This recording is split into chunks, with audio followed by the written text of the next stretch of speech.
l'accepterons pas Sonko yaa ba kenn di ko laal te loolu dama koy assumer man Yacine Samb.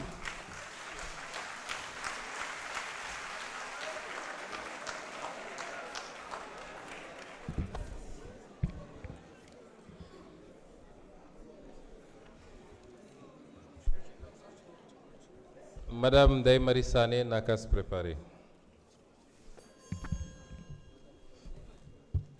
Asalaamaaleykum wa rahmatullah. Monsieur le Président maa ngi lay nuyu di nuyu sama mbokk honorable député yi tey moom damaa xaw a triste te li tax ma xaw a triste yaakaar naa ñëpp xam nañ ko fii Seynabou Yacine Samb daanele fa lay yëkkatile samay kàddu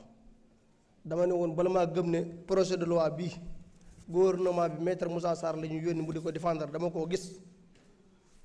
door koo gëm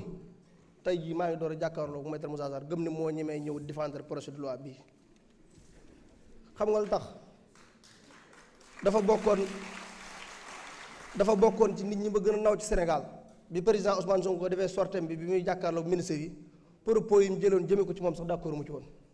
waaye ngeen ko moom booba dina gis loo xamante ñun duñ ko gis ndax jëmm ji dafa défendre Alioune Badara Ndao tey kuñ ne woon article 17 bii nekk ci proposition de loi bii tam nekk ci constitution bi tañ ne Sénégal góor ak jigéen lañ xam ci ñu war a sëy mais pas góor ak góor ñu woote fi ab loi boo xamante ni bitim réew teg nañ ci Sénégal ay coono yu bëree bëri biñ ko wootee sax am na kilifa diine yoo xamante ni jël nañ seen téléphone woo ambassadeur France ne ko Sonko proposition de loi boobu mu dugal assemblée d'accorduñ ceeg moom dafa sob di ko dugal ci ay kilifa diine ci ngeen xam ne jëmm ji dañ ko war a protéger kon jàpp naa ne bu ma doon proposé député yi dama naan lii nañu retiré suñu kàddu ñun ñëpp ñu def ko sans débat ndax jurul débat Sénégal yi ñun lañ àndal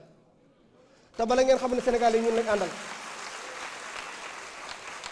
billahi bala ngeen xamoon ne Sénégal yi ñun lañ àndal ñu autorisé nit ñi ne ku d'accord ci loi bi na nga ñëw ci buntu assemblée nationale boo di ngeen xam ne ñii ay caaxaankat lañ li ma waxoon laay waxaat ku not gaynde not mëfar dàq ñay mu dem du sowoo ki bëy ñii nañ leen bàyyi ñuy coow amuñ droit nit taxaw fii bëgg bës ñu di ko may loolu amuñ ci droit nañ conscient ci li ñuy def loolu waruñ xaar Ousmane Sonko di ñu ko wax am na image yoo xam ne rafetul ci assemblée nationale rafetul ci ñun waa Pastef buñ fàtte ne suñ combat bi 83% dañ cee faatu bu président Bassirou Diomaye waree ànd ak ay naafeq buñ ko ci fekk si dañ concentré wu ci li ñu tax a jóg président Bassirou Diomaye mandat bii mandat tëggu semi la neex benn naqari benn 2029 du fi nekkaat président de la république loolu dañ ci conscient lan moo xew lan moo fi jar ragal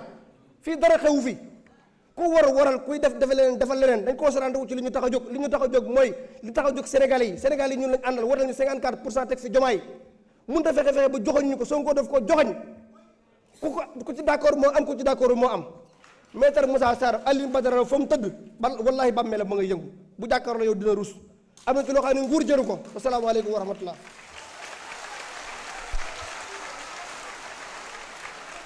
La parole est à Madame Ndeye Marie Sané. Fodé Mané se prépare.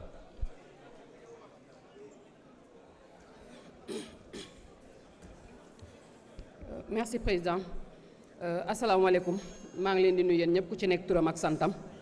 monsieur le ministre honorable collègue maa ngi leen di nuyu yéen ñëpp. L'exposé des motifs de cette proposition affiche une ambition que nul ici ne saurait contester dans son principe. Un meilleur rééquilibrage des prérogatives au sein de l'exécutif afin de consolider l'état de droit et la bonne gouvernance. Depuis la crise institutionnelle de 1962, notre régime vit parfois de quelques soubresauts qui ont des incidences sur tous les domaines de la vie publique. Venir apporter des réponses à certaines questions capitales mérite d'être salué. C'est un courage politique que PASTEF a toujours porté. Et il y a dans ce texte des avancées que je veux reconnaître sans réserve. L'article 38 dépersonnalise la fonction présidentielle en la rendant incompatible avec la direction d'un parti. L'article 36 verrouille la période de transition électorale en interdisant les décisions qui engagent substantiellement l'État entre le scrutin et la proclamation des résultats. L'article 42 introduit pour la première fois le principe d'une politique de la nation déterminée en concertation avec le Premier ministre. Ce sont des pas réels à saluer. Mes honorables députés, une révision constitutionnelle ne se juge pas à ses intentions et se juge à ses verrous, et c'est là que je m'arrête. parce qu'un rééquilibrage qui laisse intact les leviers de domination n'est pas un rééquilibrage, mais c'est une déclaration d'intention. Je relève 3 points du texte qui méritent toutefois notre attention. L'article 42, qui demande au président de concerter, mais l'article 49 qui fonde son pouvoir de nommer et de révoquer le Premier ministre ne figure pas dans la liste des articles révisés. Nous renforçons les outils de contrôle de cette Assemblée, mais l'article 87 sur la dissolution n'est pas touché. Nous créons une Cour constitutionnelle érigée en plus haute juridiction et chargée par l'article 92 d'arbitrer les conflits entre l'exécutif et le législatif. Mais l'article 89 confie au seul président la nomination de ses 9 membres. Je me permets d'adresser aux chers collègues qui ont fait la proposition de cette révision 3 questions au nom de la clarté que nous devons à la nation. L'article 42 institue une concertation entre le président et le Premier ministre. Mais tant que l'article 49 non révisé permet au président de révoquer son Premier ministre à discrétion, en quoi cette concertation lie-t-elle réellement le chef de l'État? Comment une concertation entre une autorité qui nomme et une autorité révocable à tout instant peut-elle être autre chose qu'une formalité? Cette proposition muscle le contrôle parlementaire avec vote exclusif de la loi, commission d'enquête, saisine de la Cour par 1/10 des députés, encadrement des ordonnances, mais le pouvoir présidentiel de dissolution à travers l'article 87 demeure inchangé. Quel garde-fou ce texte oppose-t-il à une dissolution qui viendrait neutraliser une assemblée devenue trop contrôleuse? Le rééquilibrage des armes du législatif ne reste-t-il pas suspendu au bon vouloir de l'exécutif? Ma 3e question. La Cour constitutionnelle, l'arbitre des conflits entre l'exécutif et le législatif. L'article 89 confie au président la nomination de 9 membres, 6 directement, 3 seulement sur une liste proposée par le président de l'Assemblée nationale. Comment garantir l'impartialité d'une juridiction appelée à trancher des litiges où l'exécutif est parti lorsque c'est l'exécutif qui en compose la majorité?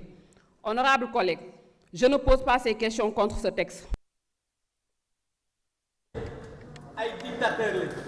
ñëpp xam nañ ne ay fasciste lañ ñëpp xam nañ ne régime la boo xam ne ñoom li leen soxal mooy violence te yéen tey yéen a gisal seen bopp non seulement dafa violer règlement intérieur mais député bi ñoom ñoo jóg dal ci sama kaw ñii di ma gàjj ñii di ma saaga ñii di ma dóor mais gis ngeen ma taxaw ñoom ñëpp amul kenn ku ma mën a génn ñu pare foofu ñu wuti li nga woowee mooy gendarmerie te gendarmerie yi gis ngeen